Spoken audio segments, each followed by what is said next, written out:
mission. Socially impactful businesses harness innovation in order to structure a business model around giving back.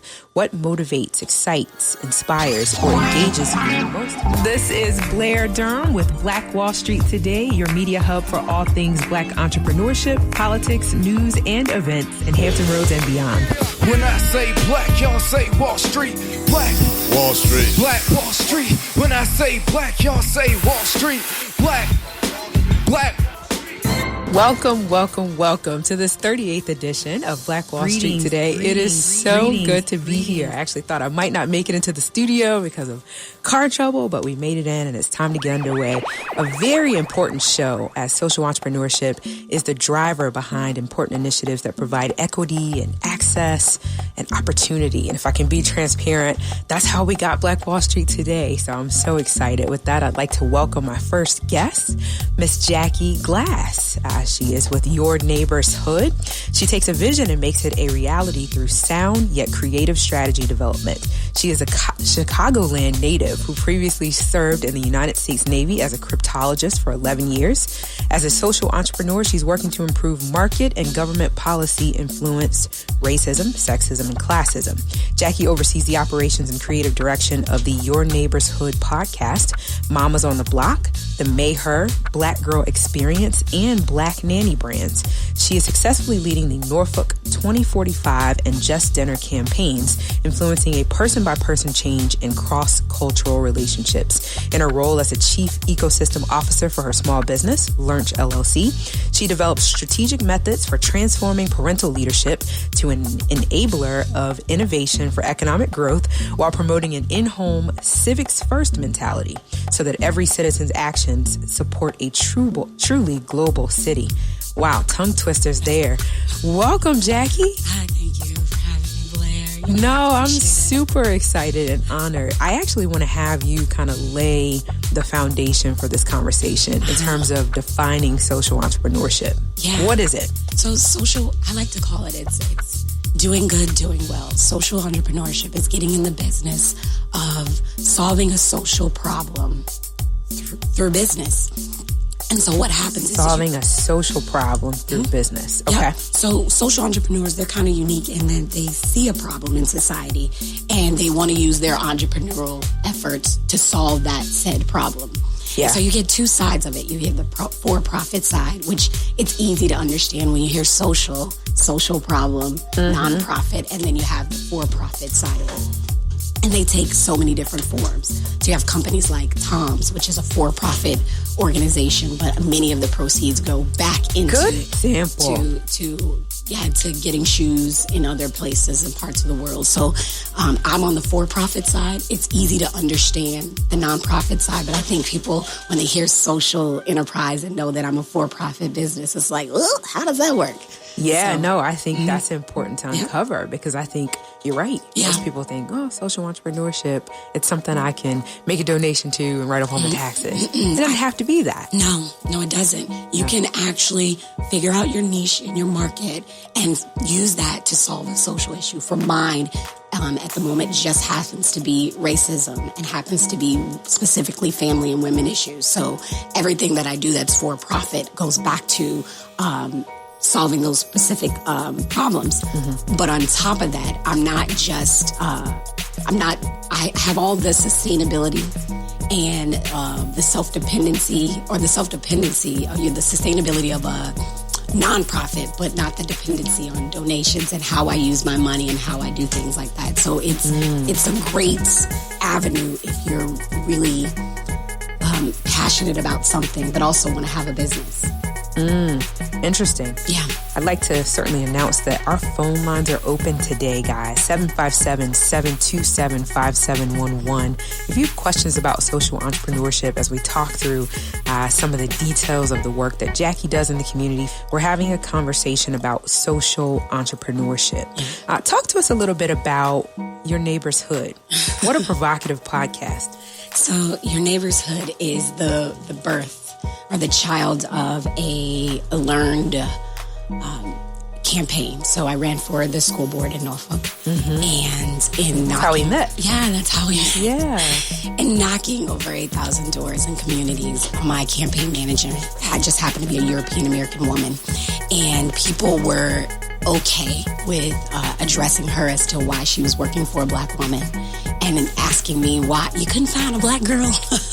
You couldn't find anybody in the community. But what we found was people were very ready to tell us those racial issues without even knowing us. We walked to the door and they're just like this and this and this, and you learn a lot about the history of the city. But then also working with a European American person, there were some cultural gaps that I had to fill in.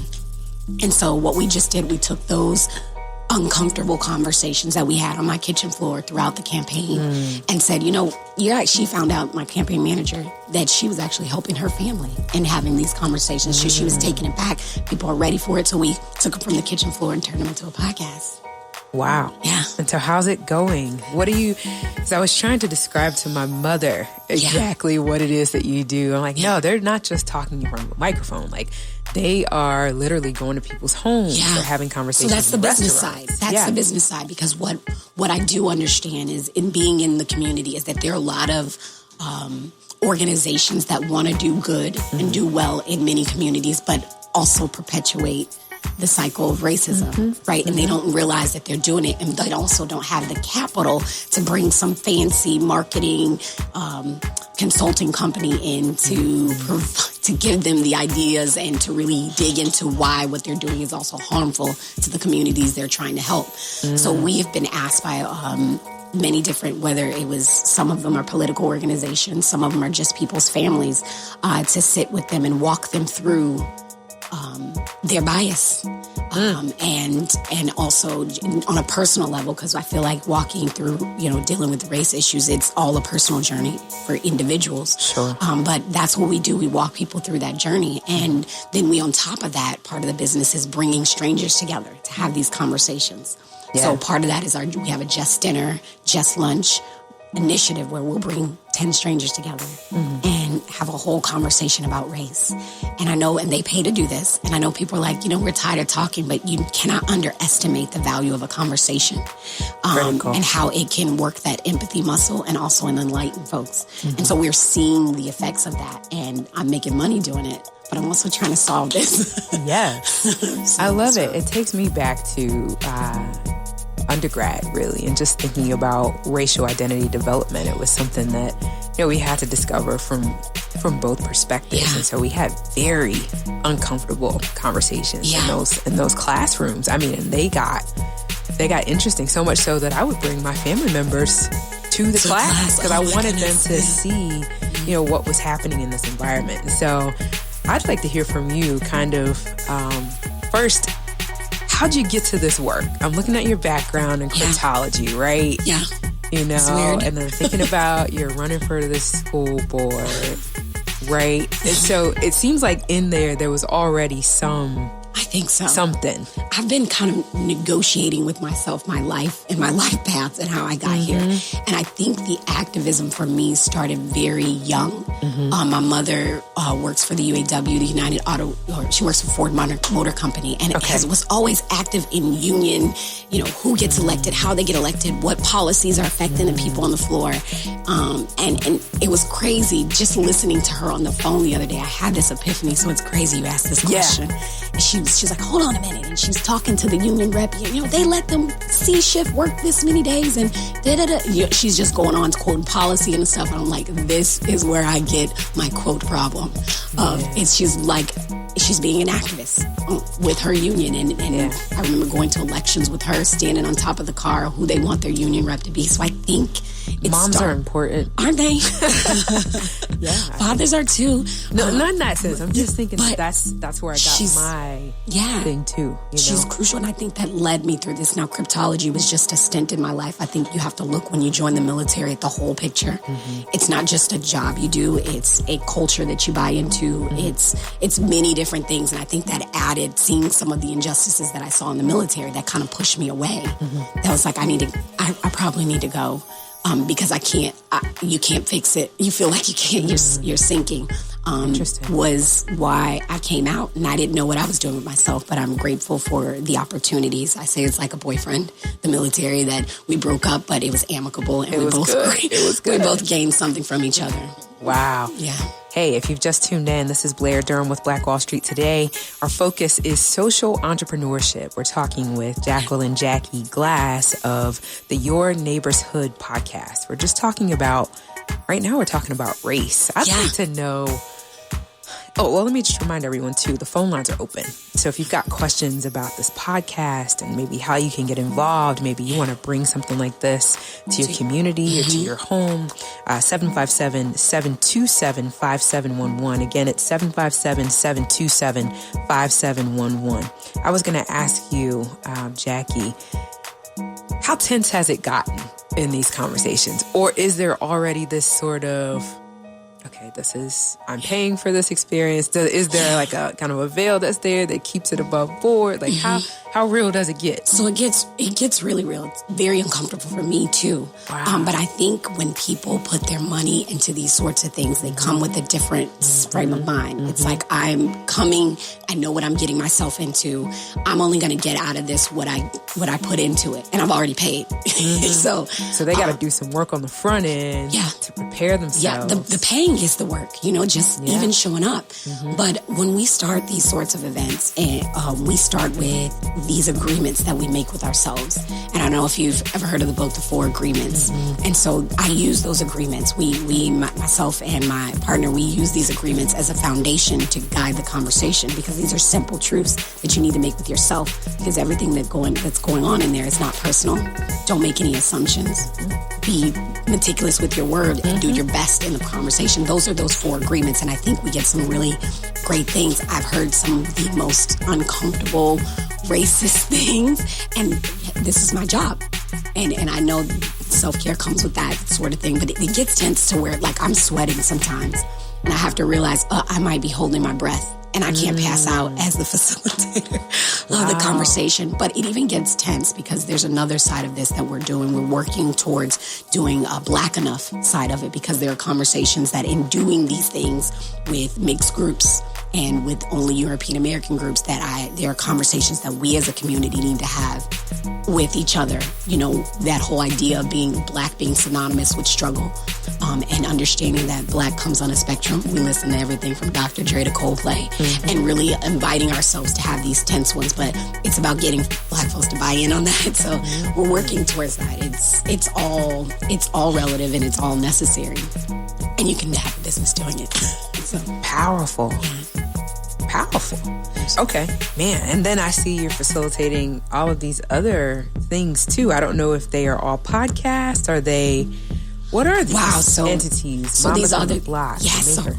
Girl. So this is what's exciting. This is all social entrepreneurship? This is all. So part of my, the campaign trail, knocking on doors and mothers opening them up and saying the same thing. It was like rinse and repeat. I don't have a support system. I don't want to show up to the school by myself. I feel stupid. I don't know how to activate. So Mamas on the Block, yes, is in its stages of development. It's something that I already do, but I want to expand we don't show up to places alone. And if your child has an event you can't show up to, then hey, we've got Mamas on the Block that can show up. Really creating a community for women, to invest our own dollars into ourselves and being able to support each other, and almost like a barter system of good services and support. That's what that beautiful. Is. And wow. I found on my vision board, I had this picture of Oprah and the OWN network. And I'm like, I don't want to be Oprah. Right. I don't want to do that. Why is it there? Yeah. And earlier this year, it came to me as this podcasting thing is a beautiful gift in and of itself. And when people paid to support the podcast through a thing called Patreon for my creativity, right?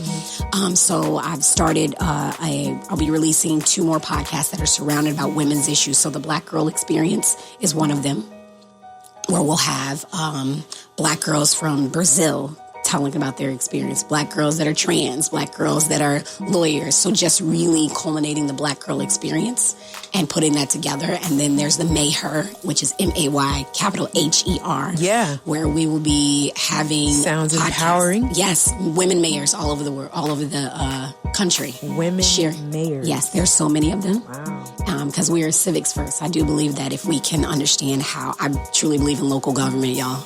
So, so if we can get women to understand the power in that and talk to women that are making an influence on their cities as the leader of a city and bring their stories to life, I think that'll be a beautiful thing. And then I have Head Call, which I just started culminating stuff. I know it's a lot because these are other people's stories, culminating for women in the military to talk about their experiences, share their stories. Beautiful. Yeah. Man, we've got just a few minutes left. Phone lines are still open. Probably not the best time to call, but 757-727-5711.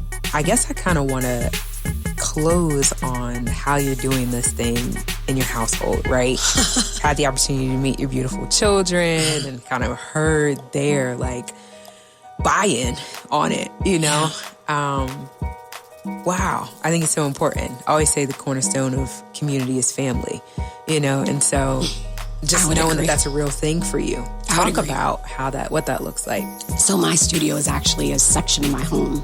So literally the work and the things we do are right inside the home. I am very fortunate to be gifted with children and I make really good choices. I selected my husband.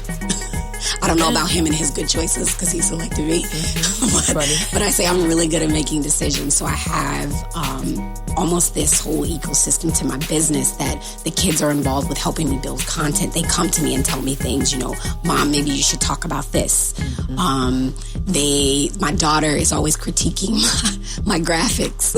So, and my husband's always like, monetize your stuff, Jackie. Always kind of, because the thing with social entrepreneurship and social things is you can get so tied up in the issue that you forget you got to make money too. So each of them play a role in my life with keeping me in check. And I respect that. I respect what they bring to the table.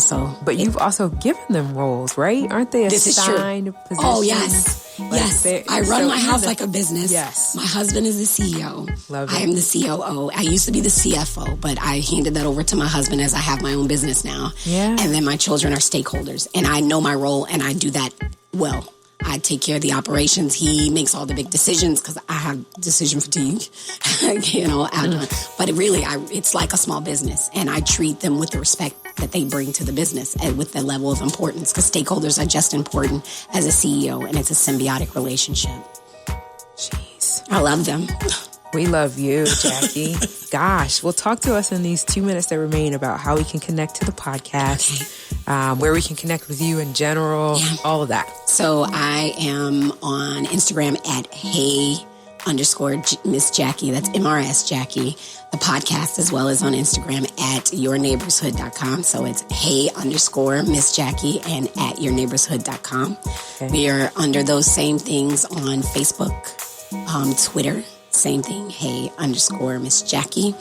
You can check out our website at yourneighborshood.com. So simple altogether, one thing, yourneighborshood.com. You can hear the podcast on iTunes, Google Play, Spotify, Podbean, iHeartRadio, wherever you love listening to music. Inspiration. Jackie, thank you so much. Thank you for having me, Blair. I appreciate you. This is wonderful. I can't wait to have you back and just hear about the development of all of these things. And thank you. Thank you for this platform. It's a gift to us in the community that are trying to do good and do well, doing good. Oh, appreciate it. Welcome back to Black Wall Street Today with Blair Durham, a special edition. I know I always say that. Every edition is a special edition. We're talking about social entrepreneurship. And so this edition of #add this to the list focuses on Winter Savage and Fashion for Awareness. That's fashionforawareness.org. Fashion for Awareness is a 501c3 nonprofit organization that uses fashion and beautification as a way to convey information to people about certain topics in hopes of fostering mutuality and understanding. Fashion for Awareness is using an innovative approach that utilizes the fashion industry as a catalyst for education and life transformation. Here to share more information about Fashion for Awareness is Miss Winter Savage. Welcome, welcome. How are you? I'm fine, and you? Hello, everyone. I hope everyone's doing well. And I hope you are too, Blair. Yes, it's so good to see you. And I recently had an opportunity to see what you're doing in the postpartum arena. Wow. Thank you so much. Can we talk about just your creativity in this regard? How did this come to life for you? Okay, so as you know, I'm a mom of a 2-year-old. Yes. We hear a lot of horror stories about mental health, in particular women who may, kill themselves or kill their kids. Wow. Yeah. And we actually had some events happen right here in Virginia. To the point, a lot of our politicians and individuals that are part of government have signed bills, so therefore we can expand research on why postpartum is so prevalent and why it ends up in such a, unfortunate situation when it comes to mothers or, fathers not being able to see the triggers that are leading to that dark path. Wow. Because it doesn't have to always be so dark if you get the help you need. So I decided to create a more proactive approach and kind of educate people on postpartum before the baby is delivered. So therefore, they'll know where to go get their proper help after the baby's born.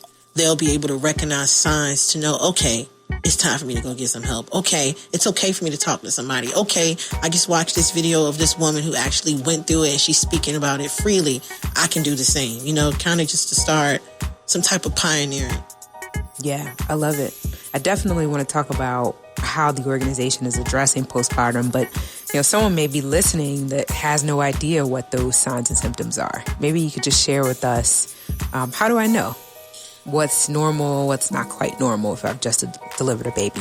Okay, well, being that I'm not a doctor, I'm just going to speak from my personal experience and just from people I've seen. Sure. Some of the signs of postpartum is just the lack of fulfillment in activities you used to enjoy. That's one of them. Also, feeling overwhelmed to the point where you don't even want to get up out of bed to make yourself dinner or to cook anything for your kids, to the point where your baby, you just don't feel as connected to your baby. You feel a disconnect. And sometimes when we feel that disconnect as a woman, we feel like, oh my God, I'm a mom. How can I feel this disconnect? And I had this child. So because you feel that, you already feel the shame from going to get help. There's no really proper way to say, hey, my baby is really getting on my nerves right now. I need a break to someone. So you keep it inside. You don't tell anybody about it. But when it comes to postpartum, that's actually normal when it comes to postpartum. Those are signs that you need to go get help. And some ways that you can get help is just by having a support system. There's different organizations out in the community that actually can come to your house and help you with laundry, help you with cooking for the first 3 months after you have a baby, as long as you reach out to them and let them know what you're going through. And it's a responsibility as a mother to be able to admit that we are not up to par. Because if we cannot properly care for our own mental health, there's no way we can care for anybody else's, including our children. So that's some of the signs of postpartum. Wow. You said so much. Of course, I take notes during the show. And so talk about, so how does the Fashion for Awareness piece work? How are you actually providing care and support to moms? Okay, so we all know, for people who have had kids, that 9th month is, oh my goodness, feet swollen. You don't care about what you put on. You really don't care about your hair. So it's like, ugh. Yeah. Right? I'm just explaining right? Yeah. So that being said, I decided to jump in women's lives at the 4th trimester and basically do photo shoots. I've only done one thus far, but it came out well. And one thing I decided to implement doing the photo shoot was color therapy. Color therapy is good to help individuals come out of depression. So we associate the color blue with depression or sadness. And we associate the color yellow with happy. For example, Pharrell's song, Happy. So basically what I did is I teamed up with this expectant mother and a photographer, Dexter Cohan, and the model was Cassandra Clark and Cassandra Smith, correction. Gotcha. Basically, and we basically styled her for her last trimester, and we did it to alleviate the signs of postpartum, or just to give her that confidence she needed. So after she had the baby, she would know where she could go get support from. And she would know, going through the birthing process, that she had already, dealt with whatever, depression, sadness, anxiety that she may have had through the photo shoot. So the photo shoot is actually a coping mechanism. So what Fashion for Awareness does is we use fashion as a way to cope with what you're going through in order to get you to that process of personal transformation. So let me ask this. So is Fashion for Awareness in this instance, is it a preventative mechanism? Or are you reaching out to women who are already exhibiting signs of depression? Just asking. I think it's more of like an open door type policy type thing. Okay. Like our website, our Facebook, our Instagram, which is all Fashion for Awareness, by the way. It's just a way for you to communicate that you may have some needs, and we serve as a resource. So we will connect you to individuals that may specialize in clinical therapy for new mothers or expectant mothers. Mm-hmm. We would connect you to photographers that may have time to do a photo shoot for you. We may connect you to places that may give you free stuff for your kids or for yourself. So it's like we're more of a connector, liaison type, approach. I love it. When it comes to that. Now, when it comes to the fashion part, that's more me. Like, I just want to empower people through fashion. I'm a big, firm believer in when you look good, you feel good. Yeah. You find that to be true with the women that you work with? Absolutely. Absolutely. So what's your background? Like, how do you kind of have this insight and awareness in terms of what will work? Okay, well, basically, just asking. You can give me the abridged. Okay, well, I went to school for social work, and I also have a background in mental health. Yeah, I do. Wow. And I had a baby. That's when it really changed for me. It's when I had a baby and I realized how much we go through as a mother. For you to get out of the hospital and 2 days later, your significant other is like, hey, can you get up and cook me dinner? The other kids are like, hey, can you take me to the store? It's like you don't have it in you to do anything. And it's not that you don't want to do it. It's just that you just gave up half your hormones to a newborn. And you just got to get back to yourself. Half your everything. Everything. I feel like there's a fine line, right? Because we're not necessarily right now in the most supportive kind of scenario. I think we're supposed to not do anything for a while. We're supposed to not be cooking the meals and doing the laundry and all of that, know? But then, okay, when does it become unhealthy?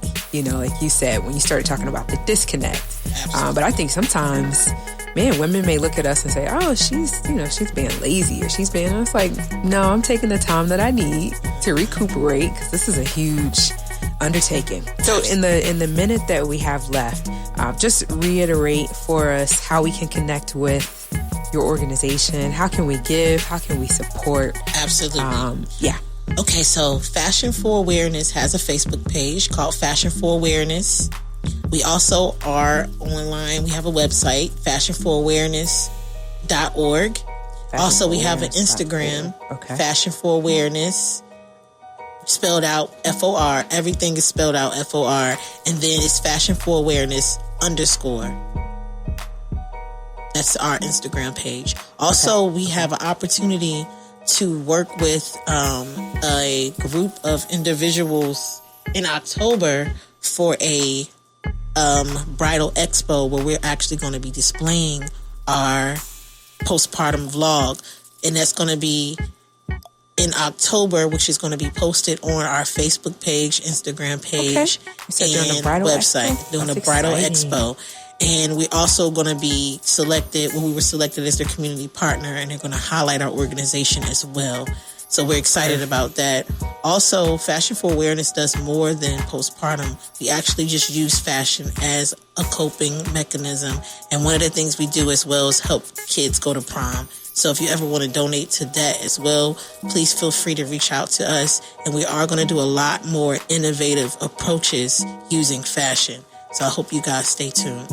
Oh, we definitely will. Fashionforawareness.org, Fashion for Awareness on Facebook, and then Fashion for Awareness _ on Instagram. We are connected. Thank you so much. This has been great, Winter. Thank you so much. Look forward to having you back and hearing more about the things that you have coming up.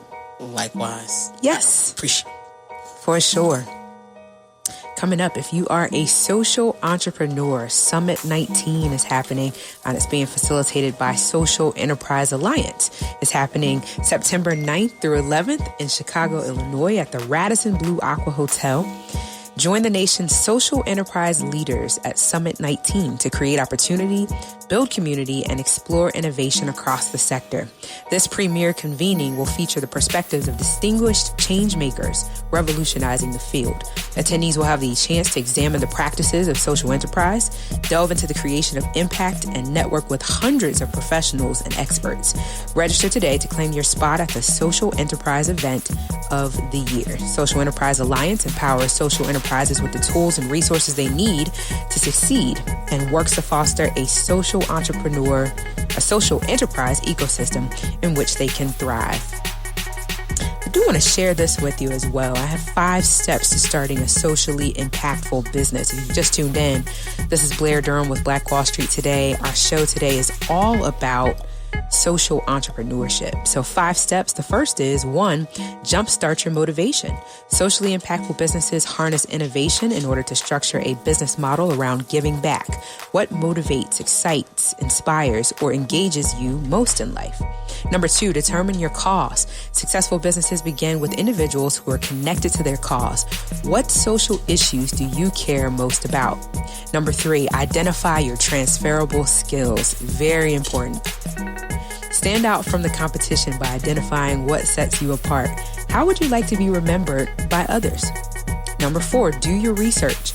Search for successful organizations that you admire. Deepen your understanding of the fields or industries in which you hope to work in order to strategize best practices for achieving scalable impact within that system. And number 5, acquire new skills and strategies. Invest in programs to learn how to create and develop innovative processes that will allow your cause-based business to be both sustainable and scalable. You can find that information online by Googling 5 steps to starting a socially impactful business. Our final guest today, oh my goodness, I'm so excited to be in her presence, is Miss Karen Bailey with Youth and Family Empowerment Services. Karen Bailey is a natural-born teacher, motivator, and problem solver. She has a gift for inspiring youth, career seekers, professionals, and business owners to see past their current situations, create winning strategies, and work toward their personal, academic, business, and career goals. She encourages audiences to prepare and position themselves for their opportunities. As a leader in the business community, Ms. Bailey strives to make a positive difference in the lives of students, business owners, and clients alike. Ms. Bailey is the CEO of the Resource King International and the Executive Director of Youth and Family Empowerment Services. She founded Youth Earn and Learn Jobs for Kids, a business and workforce development training program for children ages 12 through 17. Because so many adults lack the same basic skills, Adult Learn and Earn Jobs for You, either unemployed or underemployed, was also created. Their mission is to keep kids off the streets and raise the next generation of CEOs and entrepreneurs. Welcome, Karen. How are you? Thank you, Blair. I am fabulous. And you? I'm doing well. So good to see you. Likewise. You gotta share. How did you get to this place? I mean, we all have the story, right? But how did this come out of you? This is great. Well, thank you for that. How did I get to this place? Honestly, it was because I did start the Resource King back in 2006, and I was working as hard as I could to make that business a success. And I had a son who, when I transferred from being salaried and just doing my own business, so my son had the gimmies that once I gotta have it. He was used to mom being salaried and money flowing, right? And so I said, well, I need to teach this young man how to earn money because I'm working as hard as I can. He needs to learn how to work hard too. Yeah. And God blessed me with an opportunity to buy a whole lot of candy bars. I set him on his course to go sell some candy. Wow. And what happened, I went to my church with this tub full of candy, this basket full of candy and other goodies. And I was approached by kids not only to buy the candy, but they wanted to help me sell it. So I was like, well, all right. And after a few Sundays, this young man said to me, Miss Karen, I can get my mom to buy me all of this stuff and I can sell it too. I said, you're right. I said, or you could work with Corey. He said, well, if I do that, we would be a corporation. And I said, wow, I like the way he thinks. What would it look like if someone took the time to teach young people how to start businesses and have corporations? And that was the genesis for Youth Earn and Learn Jobs for Kids. And it started back in 2011. Wow. Wow is right. And it has been totally organic growth. We went from those candy bars and bottled water and chips and all like that to being able to provide services in the community, yard care, shoveling snow. And then in 2015, we added our fresh fruits and vegetables. Yeah. So we do mobile fresh produce stands. I think that's been huge. Oh, so social entrepreneurship, right? I mean, you have a triple impact happening. You're teaching children how to start businesses, right? They're out here pioneering in these different areas. And then you figured out, wow, we can actually help with this food issue. Exactly right. At the same time. You know, success leaves clues. And so with Youth Earn and Learn Jobs for Kids, we're all about keeping kids off the streets and raising our next generation of CEOs and entrepreneurs. So in all of the projects, all of the things that we're doing, it's all about being able to expose our young people to building a strong work ethic, being able to put into practice all of our core principles, the importance of their professional appearance, their communication skills, money handling, sales techniques, encouraging them to dream and to think big, how to set goals, plan, and work hard and work smart. You can't teach kids how to work hard and work smart if you don't give them anything to put their hands to. So along with our mobile fresh produce stands that we teach them how to operate, we also cut grass. We were out. We did 4 yards yesterday. Nice. Yes, very, very nice. And they were all gung-ho and eager. Is there anything else left? Do we have anything else to do? And it's like, yeah, we're going over. And we, fed them, had pizza, that sort of thing. And then we were able to turn them back over to their parents. But with Youth Earn and Learn Jobs for Kids, we do the mobile fresh produce stands. We provide the different services. At the core of it, we tell kids, we tell parents that we are looking for individuals who, A, care about others and care about their community, and B, they want to learn how to earn. And so all of these different enterprises, all of these different projects just give us that opportunity to find out what's where their interests lie and how we can plug them into these different things that we have to offer so that we can watch their confidence grow, their marketable skills grow, and we can see the difference in our community. And so with our food deserts that we have been able to hitch our wagon to, it's really awesome and amazing because in our communities where food deserts are, and that's any areas where people live. Yeah, I was going to say, break that down for Yes. So what food deserts is areas where people live a mile or more away from a grocery store and they don't have easy access to it. So maybe they don't have vehicles, they don't have adequate transportation. So they're a mile or more away from a grocery store, which means that old saying that I grew up hearing, an apple a day keeps the doctor away. Yeah. So in food deserts, there is a higher incidence of chronic diseases, right? So that's your diabetes, your strokes, your hypertension, all like that. Is a higher incidence of death, as well as is a higher incidence of unemployment, poverty, and crime. And God has blessed us with all of our fresh produce to be a food desert solution.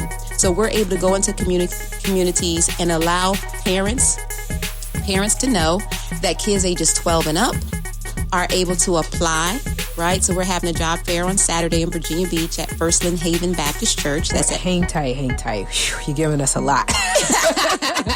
If you just tuned in, this is Black Wall Street Today with Blair Durham. We're talking about social entrepreneurship with none other than Miss Karen Bailey, the founder and CEO of Youth Earn and Learn Jobs for Kids. What methods of payment do you accept? Oh, that's where it gets juicy. We accept debit, credit, Snap, EBT, PayPal, Cash App, Cash, Venmo. Yes, so we accept all of the different payment methods. Yes, and we deliver. And we deliver throughout Hampton Roads. I mean, I have just dropped my internal mic. Like, what are you all not doing? Well, when it comes down to keeping kids off the streets, God has just really blessed us. This has been total organic growth. Again, from the candy bar days to the providing services in the community to 2015, doing the mobile, to doing the fresh produce and the community garden, oh, by the way, and the mobile fresh produce stands, the 5-day meal prepping that we do. It's like he knows no bounds. So therefore we it's just unlimited. The sky is just the sky is unlimited when you're working with kids, the potential that they have, and all it takes is the mentoring, the training and development, the exposure, the different activities that they are able to be involved in, and the sweet deal, the stipend that they receive. So we let people know that when you purchase any of our healthy treats, 100% of our proceeds supports keeping kids off the streets. That's wonderful, Karen. Thank you so much for being here. Thank you for having me. Stay with us online at Black Wall Street Today on Facebook and Black Wall Street Today on Instagram. And then follow us on Twitter as well at BWS Today. We look forward to talking again next week. Have a wonderful week. I have said and I will continue to say that the most important priority for the Black community is the Black community, not a particular political party. Hey, yo, when I say black, you say Wall Street. Phenomenal. Black Wall Street. When I say black, you say Wall Street. Black. When I say black, you say Wall Street. Black. When I say black, you say Wall Street. Black. Black Wall Street. Black Wall Street.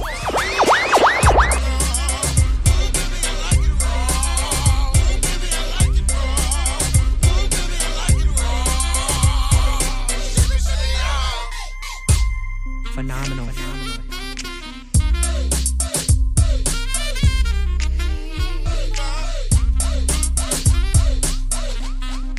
Phenomenal.